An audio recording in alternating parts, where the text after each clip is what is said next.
जय श्रीराम मित्रांनो, मी शंकर. सकाळ सकाळी आलतो ट्रॅक्टर न्यायला.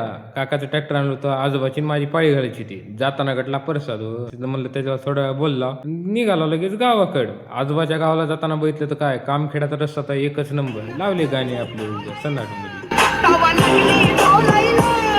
आकर्षक गाणे लावत लावत पोहोचलंच लगेच चालू केली पाळी मारायला. रात्री डीजेला गेलो होतो, एवढं वारं सुटलं होतं ना, अहो बिल्लेट मध्येच. रात्री थोडा पाऊस पडला म्हणून पाळी घालाय नाही. लगेच सकाळी उठलं, लगेच ट्रॅक्टर पुसलं, लावले गाणे, चालू केलं लगेच पाळी घालायला. आजोबाची पाळी घातली की लगेच निघालो लगेच शिंदगावला. व पेट्रोल पंपावर गेलो तर काय टाकी फुल बत्ती गोल. लगेच पैसे देऊन निघालो गावाकडून लगेच घरी आलो. थोडा बसलो, आराम केलो. लय पाठ दुखालती. ज्याला ट्रॅक्टर येते त्याला माहितच आहे पाठ कशी दुखते आहे. घरी येऊन थोड्या मित्रापाशी गप्पा गप्पा मारला, मंदिरात दर्शन केला.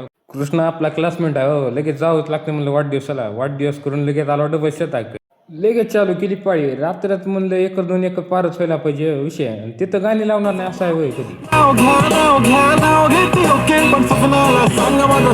घरी गेला लगे आराम केला की दुसऱ्या दिवशी आला लगेच ट्रॅक्टर गावात 2 दिवस ट्रॅक्टर आले की म्हणाले अहो ट्रॅक्टर घेतलं का. मग सोयऱ्याचं आहे म्हणले की अहो सोयऱ्याचा लय ट्रॅक्टर आणाला म्हणले. गावातल्याला काय सांगावं, त्यांच्या सोयऱ्यात ट्रॅक्टर असून त्यांना देत नाही तर आमच्या सोयऱ्यात आम्हाला ट्रॅक्टर आम्हाला वापरायला दिले बाबा.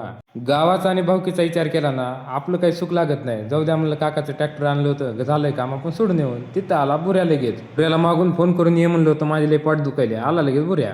ट्रॅक्टर देऊन निघाला गावाकडे. मग भेटूया आपल्या पुढच्या ब्लॉग मध्ये.